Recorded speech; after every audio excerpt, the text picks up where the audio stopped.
The Honorable Elijah Muhammad knew that Minister Farrakhan was in the audience that Sunday because Malcolm was told that the young, talented entertainer from Boston that was known all over Boston, especially by the young people, was in the audience. And they always felt that his ability could be helpful in building the Nation of Islam. And back in the 60s, you didn't get a chance to have an impression of him when you first meet him. His work was reverberating all around the nation, and everyone was talking about this brother Minister Lewis this, Lewis that, because he had done some very wonderful things in the Nation of Islam. He had put on the play Organa.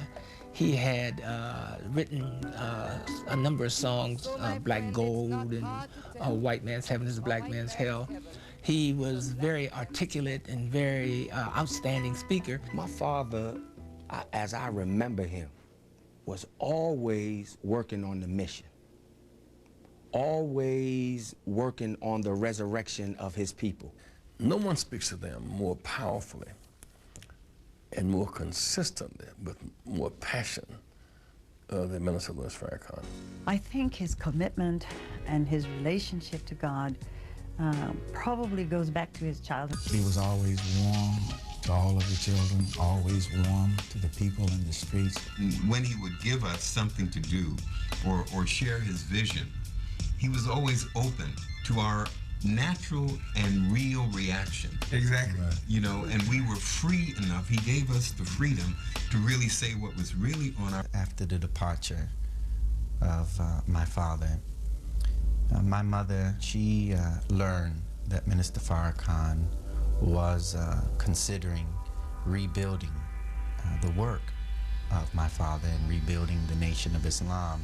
He had the burden of carrying the nation, because when he was set down and Wallace Dean basically became the man, when everybody thought it was going to be him, he had to go through total rebuilding. He had to rebuild his own mind, his own soul and heart, and find out what he really wanted to do, and then come back to the teachings of Elijah Muhammad, and then deal with all the politics that had been created by the division. The question really was, which would be more valuable, to become an actor or a musician, or to bring his considerable care and concern and knowledge to a leadership role in the Muslim faith. In the middle of this rebuilding, Reverend Jackson decides to run. And I remember we had a meeting at the final call, the building that's owned by the Nation of Islam on 79th Street, of all of the laborers in the Nation of Islam. And we decided unanimously that we would back Reverend Jackson's campaign and that Minister Farrakhan should get involved. Well, up to that time, the minister had not been very involved in politics in a voting sense. As a matter of fact, he went downtown and registered to vote on that occasion. When Minister Farrakhan went forward and began to defend Reverend Jackson and his campaign, so they were beating up on the minister every day, every paper. Any religion that does not feed the hungry, clothe the naked, visit the imprisoned is a gutter religion, whether it's a Catholic gutter religion, whether it's Islam, whether it's Jewish, and so on. I'm not sure that's the same words he said, but it was to that effect. And as a result, it went on the airwaves, and right away, all hell broke loose. Minister Farrakhan talks repeatedly about those kinds of issues that stir resentment and more against Jews, and that historically have been the source of very dangerous things. The members of the Jewish community, many of them used Minister Farrakhan as a litmus test for Reverend Jackson, to say to Reverend Jackson that you can't have the likes of Louis Farrakhan supporting your campaign, and we want you to denounce him and to separate yourself from him. As I grew in the Nation of Islam, I found out that he had those that were envious and jealous of him within the nation and without.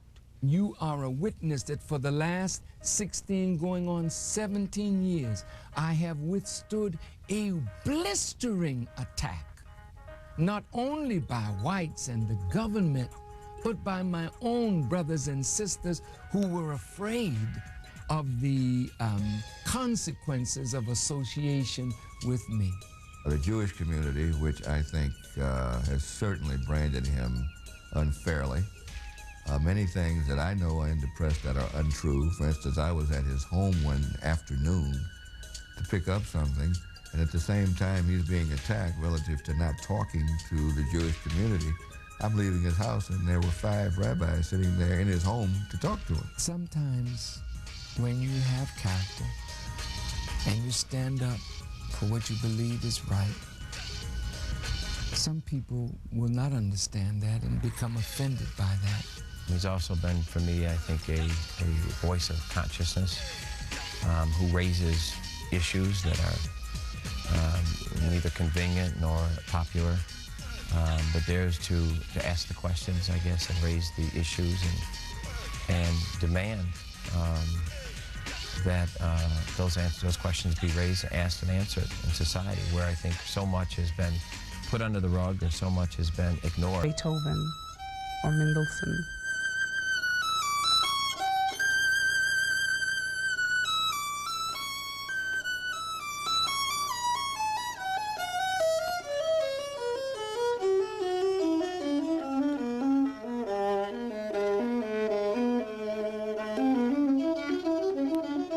That is very dear and close to his heart, is his violin.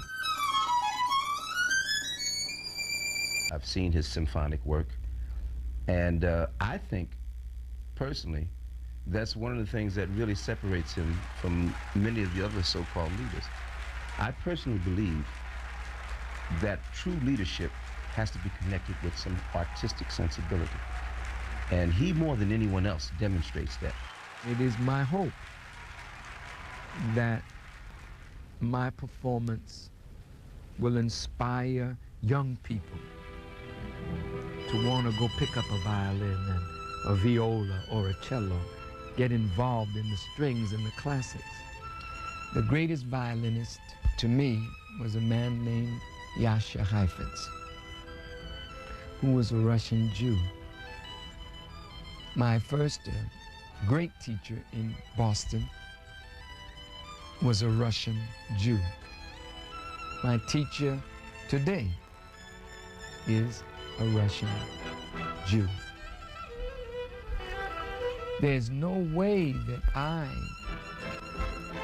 could play the violin and be antagonistic toward Jews when some of them are the greatest artists and some of them have been the greatest writers, composers. My teachers are black, my teachers are white, my teachers are Christians, my teachers are Jews, my teachers are Muslims. I think I've had a universal upbringing.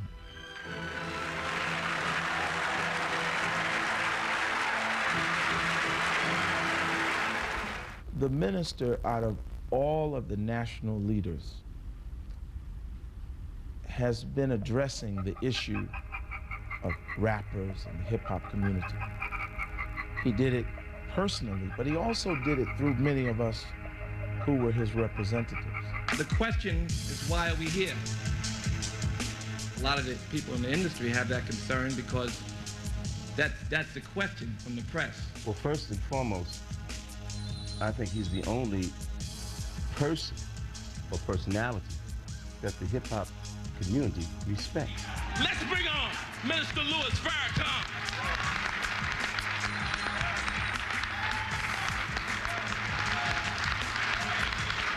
So this is about change. Change. And you are on the cutting edge of that change. It's a song that I used to hear sung when I was in show business a few days ago. It said, there'll be a change in the weather, a change in the sea. From now on, there'll be a change in me. I wanted them to know that they were in a position of leadership And I wanted to encourage them to accept the responsibility. That there would be threats on our life, and there was danger in the work that my father was doing. There was a lady who lived next door who was yelling out of her window, saying, your house is on fire, your house is on fire. My husband took 3 of the children. He ran down the back stairs, and he was passing them to the firemen. My father had 3 or 4 of us locked in his hands. And as he was running down the stairs, he dropped me. So the fire chief was saying, no, let me go back and get her. He said, no, I will go and get my daughter. This left such a great impression on my mind as a child. I felt that I had to protect my father. So what I would do is in the middle of the night when he would go to bed, I would get up and I would stand on the front porch and just look out the window to make sure that there was no one trying to plant a bomb or, you know, burn us up again. Whoever set the fire, they didn't mean for any of us to get out. I'm blessed because my children love me. Well, my father called and said, yeah, I want you to speak to my doctors. And while I was on the phone in a conference with his doctors by phone, I get another call that came through that says, we're rushing Daddy to the hospital. I hemorrhaged here at this farm. And my son wrapped me in a towel, and we put on some kind of clothes, and they rushed me to the hospital. They had a cartoon that came out in the New York Post of 2 Jewish doctors operating on my father with a saw in their hand, with lines going across the neck, talking about we're going to remove the cancer, or basically cutting off his head. And that is the backdrop of us trying to make a decision of where we're going to take the minister. Other things was happening, blood pouring out of him, and he doesn't want to go to the hospital. Your mind, you're thinking so many things, could die. We drove. When he got to that hospital, they had to give him some type of medication to stop the pain, and the medication that they gave him caused him to be in more pain. And as honest to God, I felt this was my sentiment, that if my father died on this table, he's not going to be the only one that died. I know that my brothers and sisters and my mother would get their cue off of me. And if I started to panic and let them know just how severe it was, that wouldn't have been a very good thing.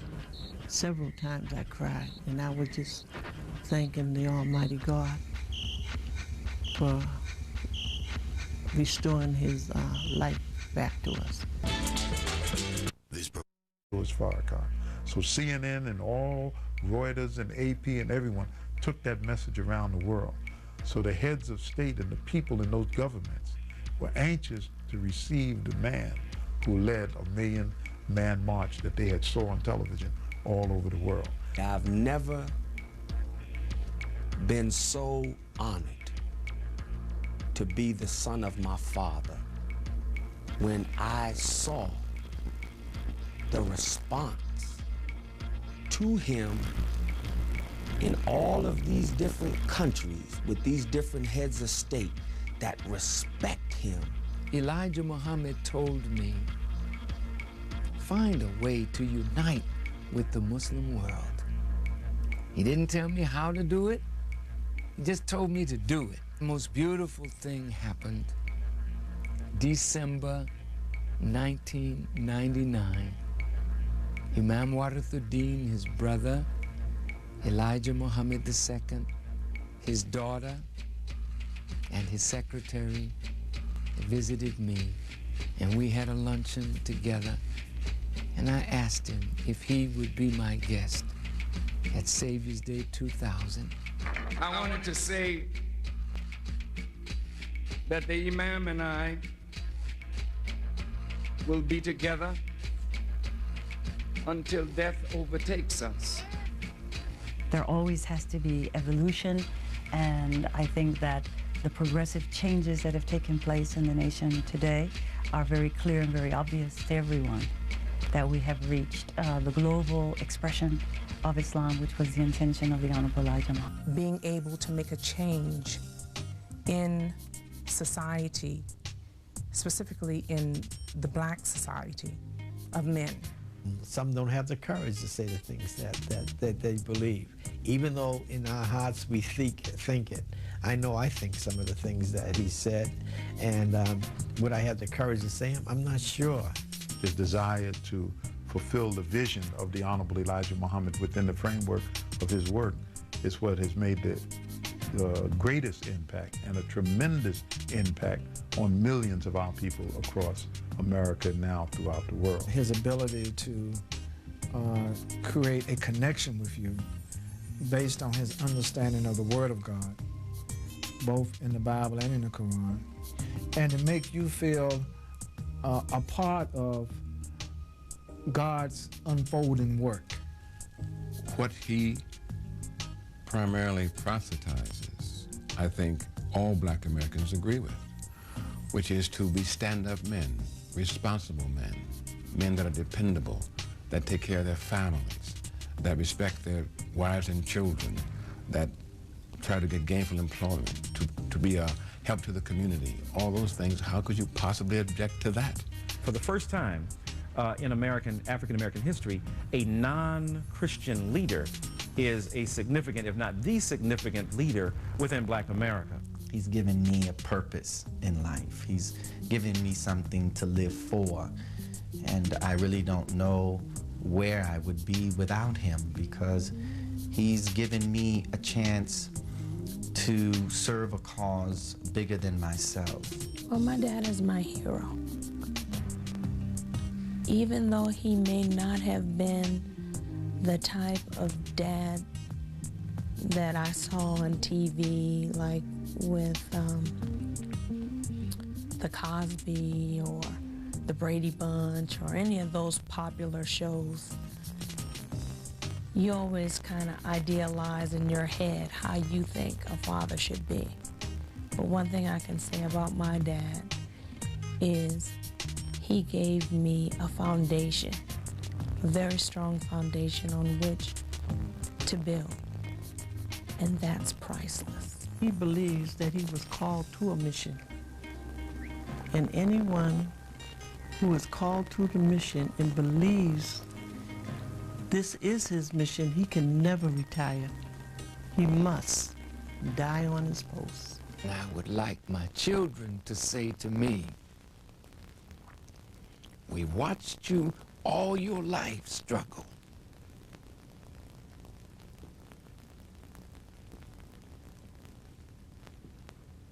To see the rise of black people.